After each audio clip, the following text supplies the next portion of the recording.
ढासा border से आ रही है बड़ी खबर हम दे रहे हैं आपको कि बता दें कि बरवाड़ा से विधायक जोगीराम सिहाग किसानों के बीच में पहुंचे हैं।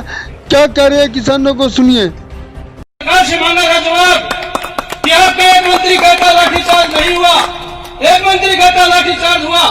मुख्यमंत्री माननीय मुख्यमंत्री महोदय आप फैसला करिए लाठीचार्ज हुआ या नहीं हुआ। दूसरे दिन मुख्यमंत्री को फैसला करना पड़ा। उसने क्या कहा क्या नहीं कहा वो उसका अपना मैटर है। तो मैं वो व्यक्ति हूँ जो सबसे पहले इस कानूनों के बारे में पता था, जिसने ये कहा था अगर ये तीनों कानून जो है किसानी को ही खत्म नहीं करेंगे, ये हिंदुस्तान को खत्म करेंगे, आम गरीब आदमी को खत्म करेंगे, ये वो कानून है। इसलिए मैं सबसे पहले इन कानूनों के विरोध में खड़ा हुआ था और आज भी विरोध में खड़ा हुआ हूँ। और जब भी आप क्या समझते हैं मेरी मुख्यमंत्री या उप मुख्यमंत्री से बात नहीं होती, जब भी कोई काम होता है, हल्के के विकास की बात होती है, किसी भाई के ऊपर अन्याय होता है, मैं मुख्यमंत्री के पास भी जाता हूँ, मैं डिप्टी सीएम के पास भी जाता हूँ, मैं मंत्रियों के पास भी जाता हूँ। कभी किसी का कोई ये हक में जाता नहीं हूँ और मैं उनको जवाब भी देता हूँ। मैं आपको बताना चाहता हूँ जब आपने सबसे पहले रास्ता रोका उसके तीसरे दिन मैं मुख्यमंत्री से मेरी मुलाकात हुई थी और वहाँ पर 8-10 एमएलए बैठे थे। मैं वहाँ बैठा, मुख्यमंत्री ने आते ही कहा भाई किसानों के बारे में आपका क्या विचार है। वहाँ पर मनीष गौरव बैठा था, उन्होंने कहा ये किसानों के बीच में जाता है, ये जोगीराम सिहाग आपको बताएगा।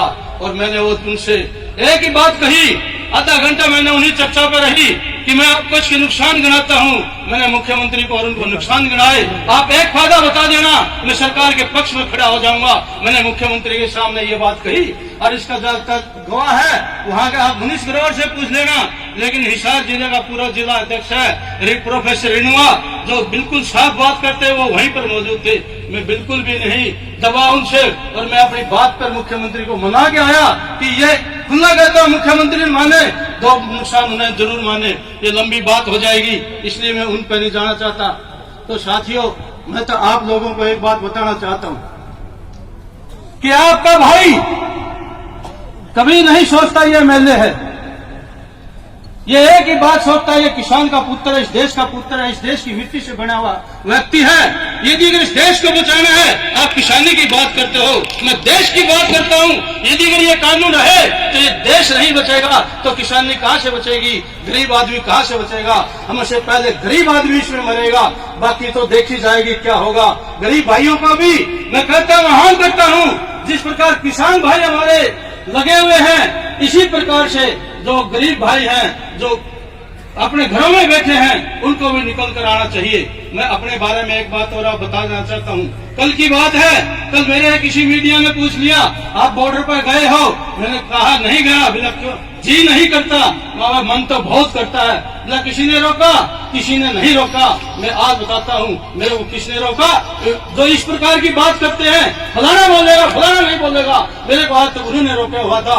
आज भी और प्रधान जी हमारे यहाँ आ गए, सोमवीर जी का मेरे पास टेलीफोन गया है कि आप आ जाइए।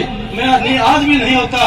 मैं प्रधान जी के पास था, मैं दाखिला आया हुआ था, मैं दाखिला आ सकता हूँ तो यहाँ क्यों नहीं आ सकता। मैंने प्रधान जी से कहा बोलो प्रधान जी सोमवीर जी का मेरे पास टेलीफोन है, क्या करना है। बोले आपने चलना चाहिए। मैं तैयार हो जाओ मैं भी चलूँ। मैं इसलिए आया हूँ भाई, मेरे कोई ये शौक नहीं है कि मुझे यहाँ आप भाई साथी मेरे साथी आप जैसे मेरे पास बहुत साथी हैं। मैं हमेशा गांव में रहता हूँ, लोगों के बीच में रहता हूँ, इसलिए मैं ये दो शब्द कहकर अपनी वाणी को विराम देता हूँ। मैं अभी यहाँ पर आया जब हमारे पहलवान साहब लगे हुए थे, भाई अभय सिंह चौटाला ही एक ऐसे विधायक हैं। मैं कहता हूँ भाई अभय सिंह चौटाला इस्तीफा देंगे या नहीं देंगे वो तो वो जानते हैं। मैं आपको बता देना चाहता हूँ, आप बता देना मेरी विधानसभा के अंदर जरूरत है इस विधेयक का जब अविश्वास प्रस्ताव आएगा उसके खिलाफ वोट देने की या इस्तीफा देने की, मैं दोनों करने के लिए तैयार हूँ। मैं इसलिए बैठा हूँ कि विपक्ष क्या करता है कि अविश्वास प्रस्ताव लाता है नहीं लाता है, इन विधेयकों के खिलाफ लाता है या नहीं लाता है।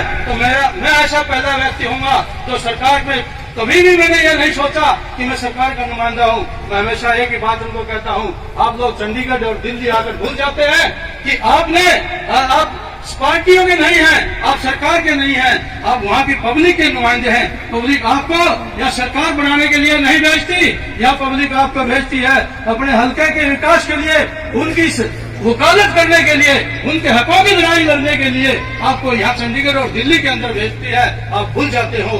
मैं विधानसभा के अंदर भी आप मेरा भाषण सुन लेना, पहला ही भाषण था मेरा जब मैं विधानसभा के अंदर गया, मैंने यहीं से स्टार्ट किया था। मुख्यमंत्री महोदय, मुझे नहीं पता मैं सरकार के पक्ष में बोलता हूँ या विपक्ष में बोलूंगा, मैं तथ्य के ऊपर बोलता हूँ और मैं तथ्य के ऊपर उस दिन बोला भी था। आपने मेरा भाषण सुना होगा पहला विधानसभा में 1 साल पहले ही शासन के अंदर। और मैं आपको बता देना चाहता हूँ साथियों, अब ये जो पीछे सेशन था 1 दिन का 2 दिन का, हुड्डा साहब तो बाहर निकल गए थे। एक बार तो मुख्यमंत्री ने मेरे को कह दिया ये बोलेगा। आपने पता है मेरे पास दो मंत्रियों के उसी टाइम मेरे को बुला लिया गया, अब आप बोलना मत। मैंने कहा मैं ठीक बोलूंगा, आप चिंता मत करना, लेकिन उनको शक हो गया, मुझे बोलने का समय नहीं दिया। तो मैं बिल्कुल बैलेंस बोलता हूँ, मैं किसानों के साथ हूँ, मैं किसान हूँ इसलिए किसानों के साथ हूँ, मैं इस धरती का पुत्र हूँ, देश का पुत्र हूँ, इसलिए देश मेरे लिए पहले है। तो ये फैसला जो है, और मैं जो करता हूँ, आपने किसी ने मेरे को ये नहीं कहा आप समर्थन कर देना 22 तारीख को, मैं सबसे पहले अपने आप समर्थन किया।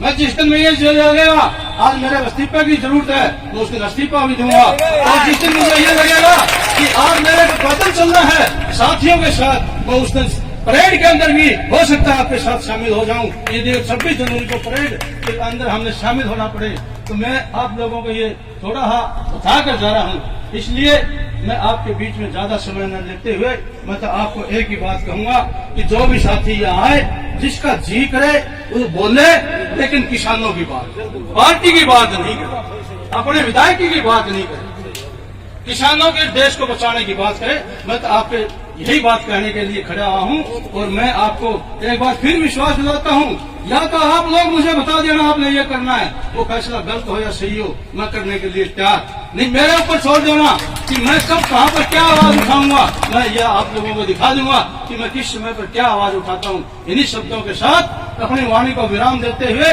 आप सबका, इस देश की सपूतों का, इस देश को बचाने वाले लोगों का, इस देश को पेट भरने वाले लोगों का तहे दिल से धन्यवाद करता हूँ। इन्हीं शब्दों के साथ आपका बहुत बहुत धन्यवाद। जय हिंद, जय भारत।